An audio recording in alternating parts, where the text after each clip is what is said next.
Ano ba yan?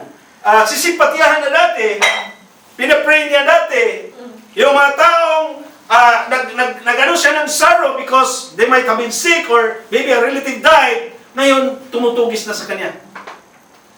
But see, he remained humble.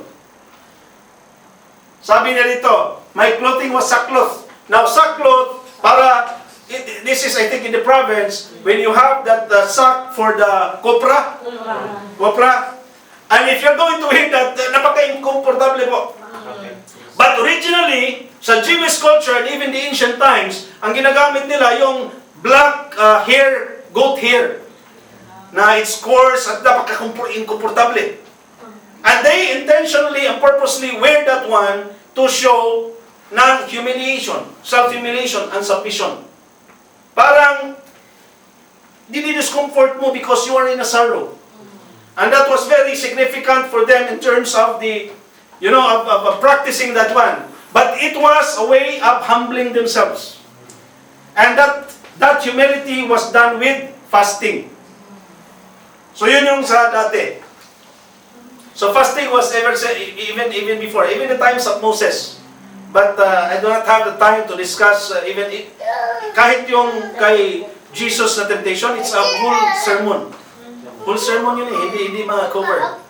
So I do not have the luxury of time to discuss everything. And then, fasting. In the New Testament, fasting comes as a way to draw closer to God, centering one's heart and mind on Him. In Matthew 6:14-19, sabi dito, moreover, when you fast, it is a teaching from Jesus Christ. When you fast, sinabihan niya mga disipulo, kung mag-fast kayo, do not be like the hypocrites with a sad countenance, yung sad face, yung nagpapakita ka ng pagluluksa or for they disfigure their faces that they may appear to men to be fasting. Fasting is not a show. Hindi yun pagpapakita. Assuredly, I say to you, they have their reward. Bakit? Ang fasting kasi it's between you and God. It's between you and God. Kasi kung pinapakita mo na yan, I don't know what's the intention or the purpose, maybe to show that you are religiously following whatever practice just as fasting. It's not already between you and God. You become carnal this time. Nagiging carnal na tayo. And then sabi nito, they have their reward, but you, when you fast, sabi niya, anoint your head and wash your face, so that you do not appear to men to be fasting. But your Father who is in the secret place, and your Father who sees in secret will reward you openly. So, isang guideline natin, kung maaari, hindi papakita natin. Kung maaari, hindi papakita natin because wala nang reward si Lord sa inyo. That is supposed to be secret between you at sa Panginoon. Because siguro may hinihingi ka and later on we will come to know. So ito yung isa sa mga principles na tinuturo ni Christ, Jesus Christ. When you fast, huwag ka magpakaroning nun in Bisaya, no? Tapos, and then it says, prayer and fasting is where, bumalik ba ko? Okay. Is where physical detox meets spiritual transformation. Nagdi-detox yung physical mo, it's advantageous, it's beneficial also. Kasi tinutunaw ang mga taba ng hindi puso. Tiyan natin. Fasting helps detach us from this world. See? While prayer, ito, makita mo yung distinction ng dalawa. Bakit kailangan itong dalawa? Kailangan itong prayer and fasting, mga kapatid, because fasting helps us detach from this world. While prayer helps us retouch to God. Amen. Yun yung principle doon. We should not forget that one. Kaya napaka-importante ng dalawang ito. So pag nag-fasting tayo, sabayan natin ng prayer. Let's do it. Walang imposible. The Bible is a testament of so many answered prayers. Fasting and prayer are Bible-based disciplines. These are disciplines that are appropriate for all of all ages. Ibig sabihin, kahit matanda na, pwede pa rin. Throughout all centuries in all parts of the world, because I will show you na may matanda na prayer and fasting after nito.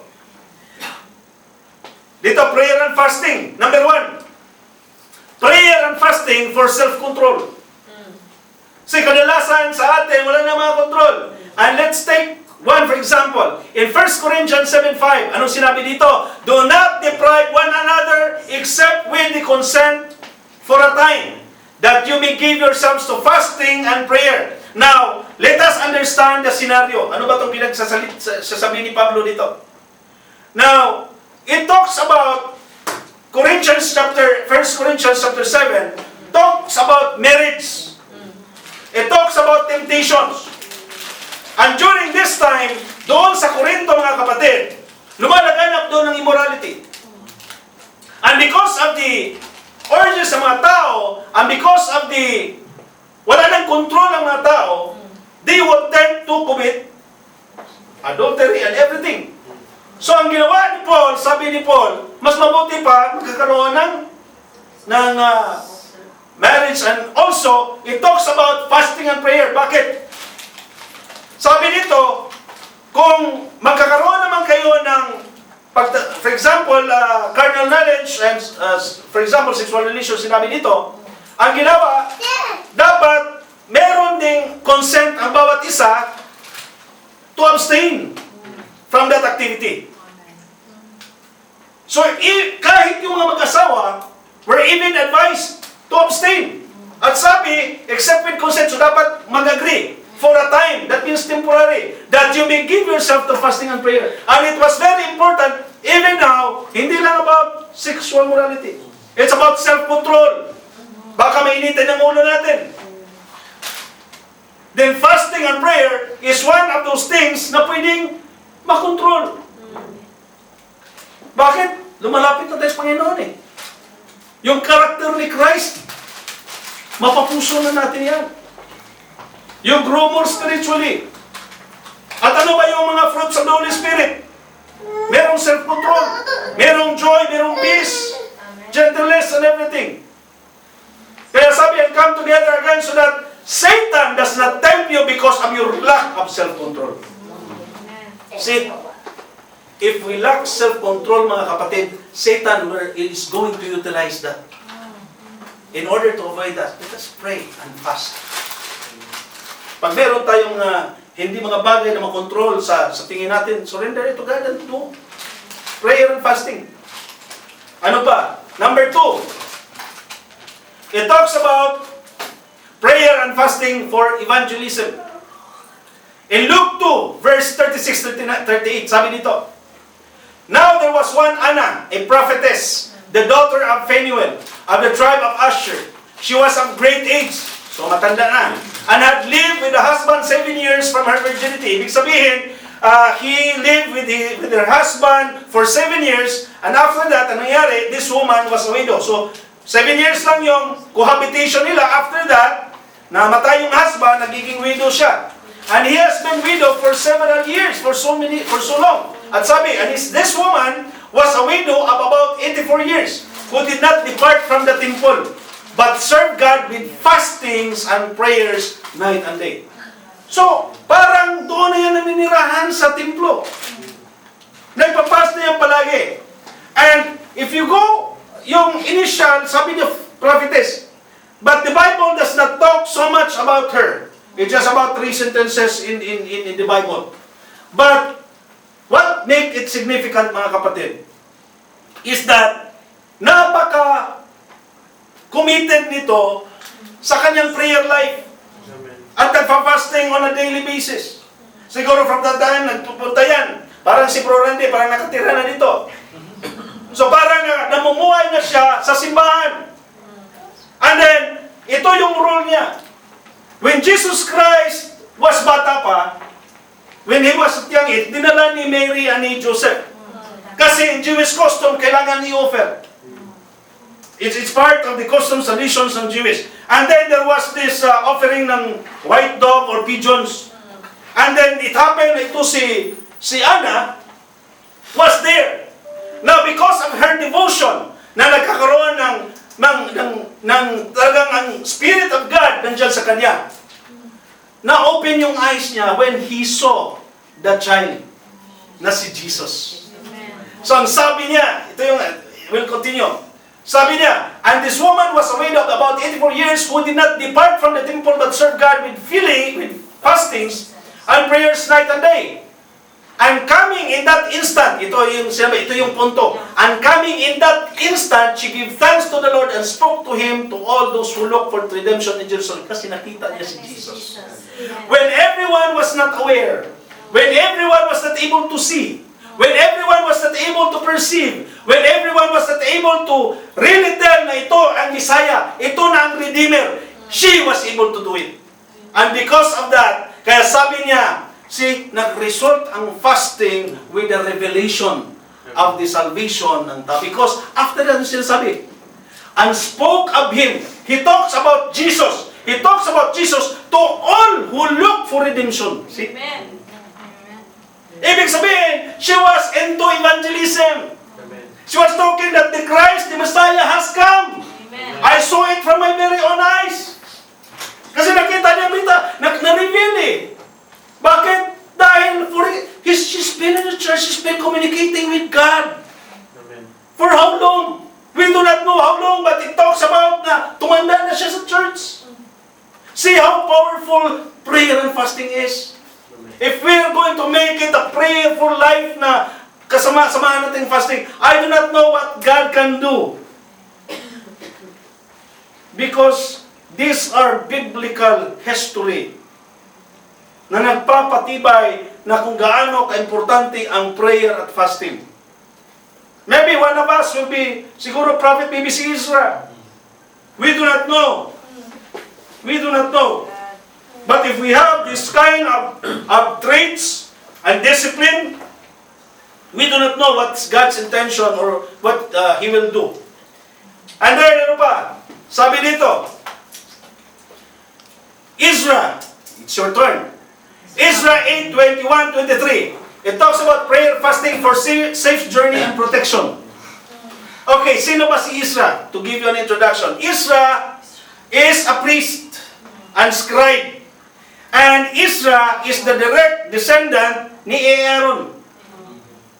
And therefore, he has the legitimate succession right being a priest. And this time, anong nangyari? Then I proclaimed a fast there that at the river of Ahava, that he might humble ourselves before our God to seek. Because Ezra was leading the Israelites who have been exiled doon sa Babylon. Nung bumalik na sila sa Israelites, he was leading them. But because may kailangan nilang mag-travel, and there are, of course, bandits, robbers, and he was not also asking for at least soldiers or so ang nangyari, we will continue to read, okay? Sabi dito, that we might humble ourselves before God, seek from Him the right way for us as our little ones and all our possessions. Because when we were traveling, ng mga bata at saka mayroong mga possessions, so they could be vulnerable to robbery. For I was ashamed to request of the king, ashamed siya, na magpa-escort sana, soldiers and horsemen to help us against the enemy of the road. Because we had spoken to the king saying, the hand of our God is upon all those for good who seek Him. But His power and His wrath are against all those who forsake Him. Then, anong sinabi? 23. So we fasted and entreated. Entreated is a way of prayer. Entreated our God for this. And what, you know what God did? He answered our prayer. See? When you are traveling, when you are on a journey, aeroplano man, o ano pa naman, lalo na pag malayo. Or let us suppose na mag-transfer kayo ng lugar. Or maybe a new job. Maybe a new job, hindi natin lang. Pwede ba, before kayo mapunta doon, can you fast and pray? This is telling us, the Word of God is as well teaching us sa mga lugar na hindi natin kabisado. Sa mga sitwasyon na hindi natin hawak. sa mga sirkumstansya na hindi natin control, we need to pray to God and fast. That is very important. Kaya minsan, pagdating natin ng trabaho, and I understand, Sis Alma, hindi natin familiar ang territory. Bakit ginawa kong engineer? I think this is also teaching us, not only kahit ako. And therefore, sabi ko, tinuturuan din ako. While I was studying, the Word teaching me as well, na pag mag-transfer ka, mag-fast and pray ka baka, para paglagay mo, puro ng mga Christians doon. Hallelujah. It just goes to show that however strange na mga bagay na parang journey mo, pray to God and fast. Amen? So yun. So this is Ezra, the priest and the scribe. For prayer and fasting, for seeking God's will when making decisions. Especially, Pastor, this is for the congregation. As a church, for sending off or missionary works. So bakit kailangan ng prayer and fasting? Let us read Acts 31, 1-5. Paul and Barnabas are sent to the Gentiles. Sabi dito, now in the church that was at Antioch, there were certain prophets and teachers. Barnabas, Simeon, who was called Niger, Lucius of Cyrene, Manaen, who had been brought up with Herod the Tetrarch, and Saul, Pablo. As they ministered to the Lord and fasted, the Holy Spirit said, the Holy Spirit said, now separate to me Barnabas and Saul for the work which I have called them. Then having fasted and prayed and laid hands on them, they sent them away. So whenever we send people for missionaries, whenever we assign someone to a particular church, in so doing, we need to observe prayer and fasting. This is what God wants. This is God wants. So in every action and decision that we should make, we need to follow according to the Scripture. Ano pa? Number 2, sabi dito, prayer and fasting for seeking God's will when making decisions on appointing church leaders. Sabi dito, Acts 14 to 21-23. Strengthening. This is actually preparing our church. Because our church also is trying, to make, try to see how we implement things, especially when we are growing. Sabi dito, when they had preached the gospel of that city and made many disciples, they returned to Lystra, Iconium, and Antioch, strengthening the souls of the disciples, exhorting them to continue in the faith, and saying, we must, through many tribulations, enter the kingdom of God. So when they had appointed elders in every church, and prayed with fasting, they commended them to the Lord in whom they had believed. So, it teaches us a lot of how churches all over, all the Christians, that we need to pray and fast whenever we appoint church leaders. And this is actually in preparation because the church also is now trying to, try to make sure, especially on bylaws at everything. So this is in a line. Why this is being preached today? Because this is to prepare us. Amen. To prepare our hearts, to prepare our minds, that everything should be aligned according to God's will. Amen.